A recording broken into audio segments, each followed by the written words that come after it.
Hi there, my name's Jason, and I'm the author of the dotaproscraper.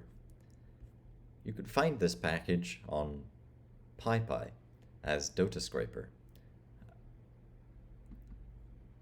The online repository for the dotascraper can be found on GitHub at Jebblewhite dotascraper. So I'm going to teach you just a little bit about this program. So the first thing to do is open up your terminal. For me, I'm using MacBook, so this will be done. I'm currently in the home directory, and what I want to do is make a new directory, and I'm going to call it scraper take one. Now I'm going to move to that directory. As you can see, there's nothing in it. When I type the list command, it presents nothing. And what I want to do here is using conda, which has to be installed. I'm going to create a new environment, and I'm going to call it scraper T1. I'm going to proceed with that. Now to activate that environment, I type conda activate scraper T1. Now we can see what the list of packages in this environment is, and right now we have nothing. So what we have to do is install pip. This is very important step. Proceed with that, and that's going to install pip for us. Now next, what we want to do is install the dotascraper. So we'll copy in this command, pip install dotascraper equals 0.0.4. It's the most up-to-date version. We'll put that in, and it will start chugging away.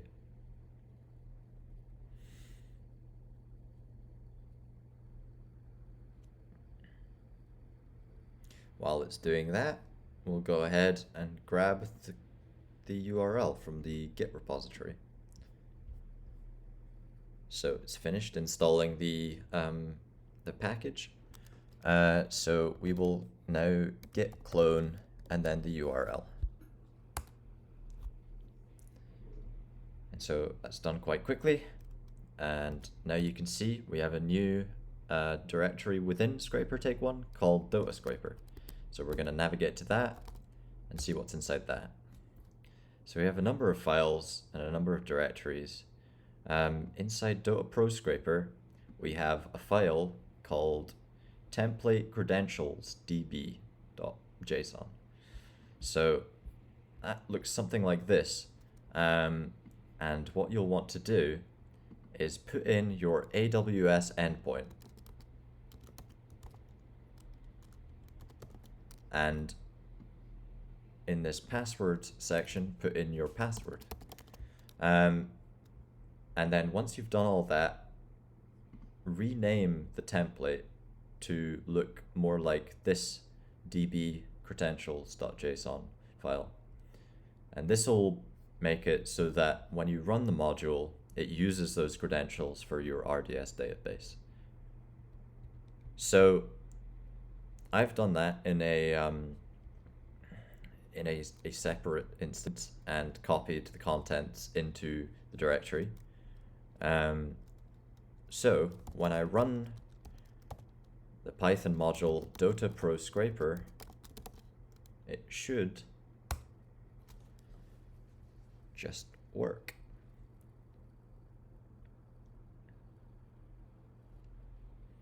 So we'll give it a bit of time, and what it's going to do is it's going to bring up the most recent 100 professional matches. And when it does that, it will take all of the match IDs and store them in a JSON file. As you can see, this is the 100 matches. And then it's going to start iterating through all of these matches. As long as those files haven't already been parsed and uploaded to the database.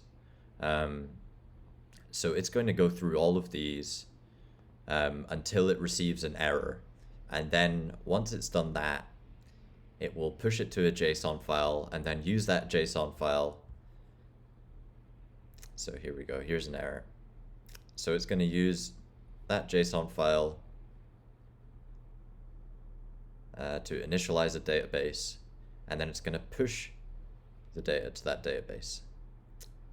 And now all we need to do is use pgadmin to see the results. And so if I refresh this and press play, you'll see along the top there are different hero columns, and these rows all indicate different matches, where W is a win for that hero, L is a loss, and B is a ban.